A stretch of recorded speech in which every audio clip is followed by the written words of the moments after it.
Email us as always, freedom@charliekirk.com. Is it conceivable that the Trudeau government could collapse?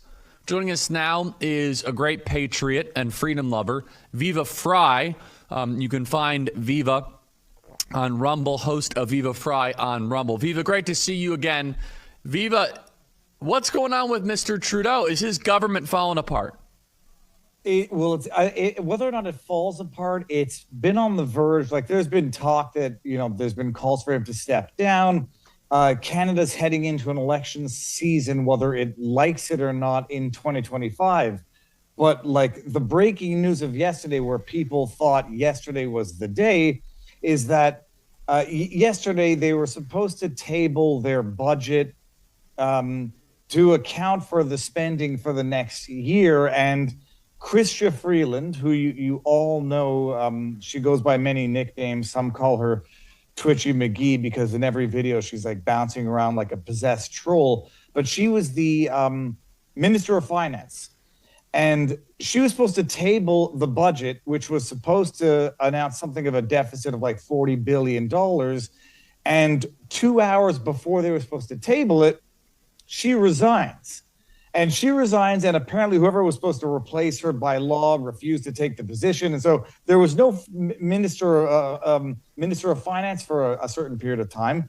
But she puts out a letter that is scathing, a scathing rebuke of Justin Trudeau about how, in light of Trump's threat for a 25% tariff, they no longer see eye to eye. She was offered another position in the cabinet, and she said, no, I'm better off just stepping down.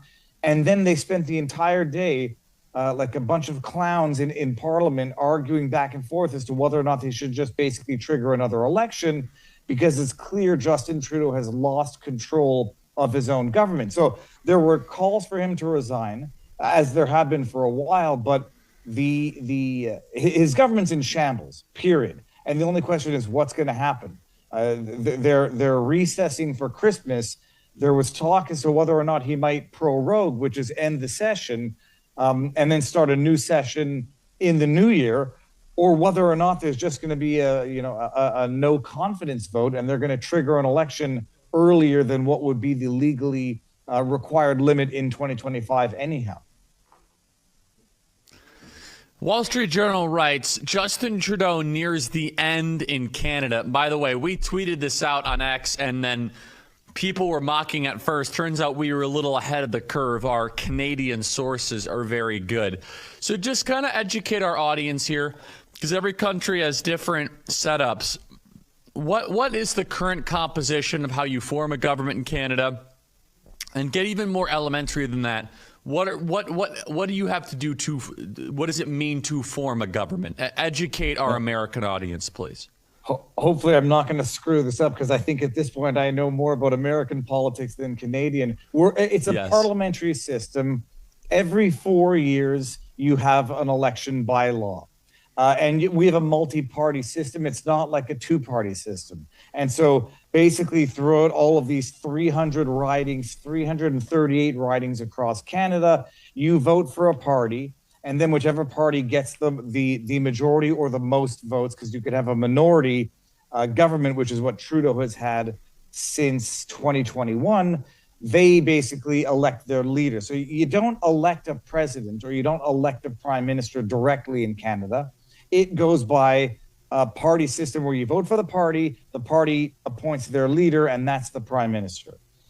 We've got many parties, so it's not a two-party system, but it's sort of effectively a two-party system. You got your Liberals, your Conservatives, what they call the NDP, that's Jagmeet Singh's party, the New Democrat Party, which are, even more fascistic in many ways than the Liberals. Then you got some smaller parties, the Green Party. We've actually got a Marxist party.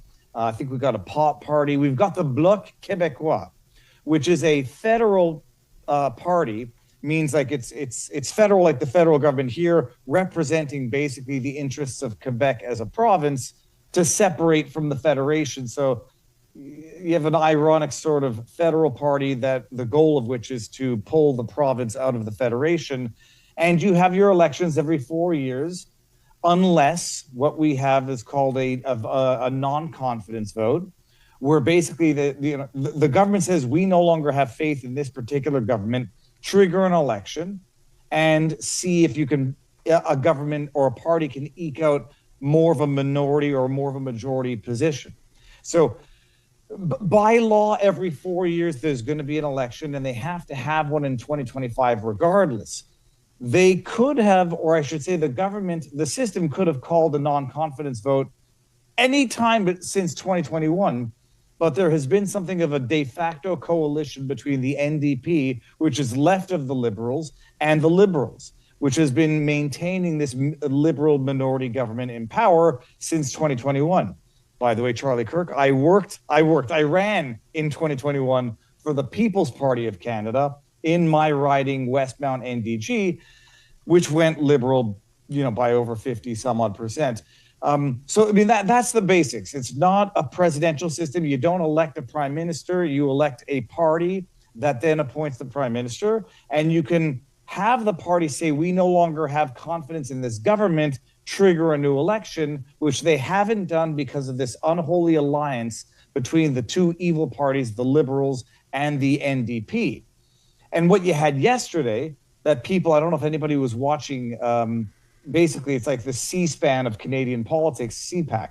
You can watch the live debates in Parliament, and it looks like a cheap foreign soap opera at like 3 a.m, where you see the Pierre Poilievre, who's the leader for the Conservatives, bickering back and forth with the Liberals. Why don't you just trigger a new election? And the Liberals are saying, we're going to table a bill, and we're going to do good for the government, and yada, yada, yada. And the bottom line is many people suspect that they are not triggering an election, or at least the NDP, which has coalesced with the Liberals, because some select members of the NDP want to secure their federal pension, and they need to wait for a certain number of years in federal office before they get that pension. And so a lot of them have basically this alliance with the devil to maintain the government until they get their pensions. Then they'll trigger an election when Trudeau and the Liberal Party will get smashed. So there's so much here to examine. I can't help but ask the obvious American political question here, which is this finance minister resigns. And in the midst of all this, Justin Trudeau decided the day after American Thanksgiving to fly down to Mar-a-Lago to sit down and to kiss the ring of the president-elect after a tariff threat. Is it too far to say that President Trump's tariff threat might have played a role in the disassembling of the Canadian government? It's putting pressure on the Canadian government. There's no question about that, because there is going to be financial consequence if there's a tariff war, or if there's a tariff imposed. It's not going to be a war when it's a lopsided, uneven fight. There are some people hypothesizing, musing that Trump told Trudeau to get rid of Chrystia Freeland. I don't see it that way, because Chrystia Freeland she's not a threat on her own, and she wasn't a threat in the Trudeau government. What ended up happening is, they threatened this tariff. And Trudeau, because he's in a politically tight spot, he's unpopular like the Liberals have never been unpopular before. And they're deciding to spend their way out of this unpopularity by giving $250 checks. Charlie, appreciate this. The Liberal government just announced they're going to send everyone who makes under $150,000 a year a $250 check. They're going to temporarily suspend certain taxes on certain foods for 2 months in January 2025. And I think what happened is Chrystia Freeland saying, this makes no economic sense. It looks like you're literally buying votes, which is literally what he's doing. And she's covering her own tushy by saying, I'm going to bail out. I'm going to jump this ship like the rat that she is, but I'm going to throw Trudeau under the bus as I do it, because I think everybody knows Trudeau's time in the party as the leader is over. They're all trying to cover their own butts and get ahead of the curve in terms of securing their own reelection. And so she throws Trudeau under the bus because Trudeau is effectively trying to buy the votes to compensate for the political unpopularity of his position vis-a-vis Trump and vis-a-vis America at large. So I don't think Trump made any orders. But the threat of a tariff is causing the Liberals to try to do stupid things to buy their way out of unpopularity and to bankrupt the country even more than they've already done over the last 9 years of their rule. So I have a question for you personally. Are you going to remain in Florida, or are you going to return back to Canada? I am. My long-term plan is to stay here. I kind of like it not more than I should. I mean, I love it. And the problem is, I'm very skeptical as to the future of Canada because you would, especially once you've escaped that, not the silo, but you've escaped the culture of Canadian politics. You come down to Florida, you come down to the free states of America, and you appreciate a mentality of freedom, a zeitgeist, a spirit of freedom. And it's not to say that it doesn't exist in Canada, but there's too many Canadians who seem to be very happy to define themselves by not being American. And so even on the so-called conservative side, I don't see the Conservatives as being the savior to Canadian politics like Trump, MAGA, and the populist movement was the savior to American politics. The Conservatives, I don't see them as much different than the Liberals. They support endless wars in Ukraine. You got Pierre Poilievre wearing the Ukrainian flag, saying Slava Ukraini, in speeches. You've got the Conservative Party of Canada voting unanimously to support the conversion therapy ban. You've got the Conservatives supporting censorship to a greater or lesser degree, not supporting the trucker protest until it becomes popular, and then throwing them under the bus when it's no longer popular. So I don't see the same spirit on a large-scale populist movement that I see in America. And what's going to happen in Canada is it'll get worse.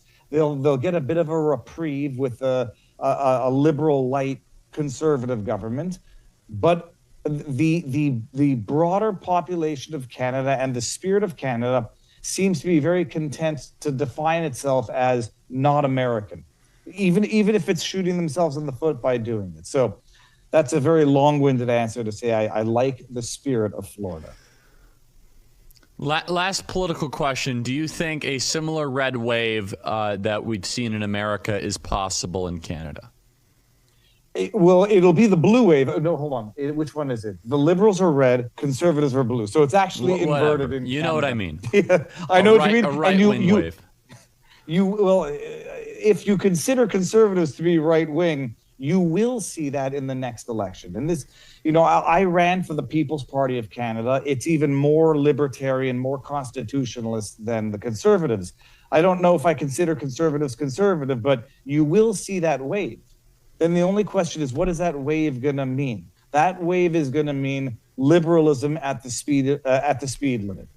What might happen, and I think what needs to happen I love that. Well, it's not even mine. I think that. it's Michael Malice's, or is it yours, Charlie? Someone said, no, it's not mine. Okay, I think it's Michael Malice, but they said basically, conservatives are liberals driving the speed limit. So I think what happens is there will be an election, and by the looks of it, it might be sooner than later. There will be a conservative landslide to some extent, and then it's going to require some People's Party of Canada, PPC voices, to get that Conservative Party to get truer to its form, truer to its roots, to get back and respect gun rights in Canada, because what we've seen right now is sort of even the Conservatives are not fighting for gun rights. They're not fighting for self-protection rights. They're not, we'll see that. So you get a Conservative Party in power, mitigate the damage, and then get some sane constitutionalist voices to hold the Conservatives' feet to the fire. That's the way I see it playing out in the long run. The only question is Trudeau's government over now, Are they going to trigger an election in early 2025, or are they Yep. going to eke out their pensions and wait until September, October 2025? Viva, plug your stuff for our audience, Viva. Whatever you want to plug right now. Well, Viva Frei, as you can see, but vivabarneslaw.locals.com, where I am with Robert Barnes, and we have an amazing community Yeah, there. We Robert talk is law, amazing. politics. Great man. He's an encyclopedia of the brain. But if you Google my name, you'll find all links everywhere. But Viva Frei or vivabarneslaw.locals.com. You do great, Viva. Thanks so much. You're welcome back anytime. Thank you. Thank you very much. Thank you.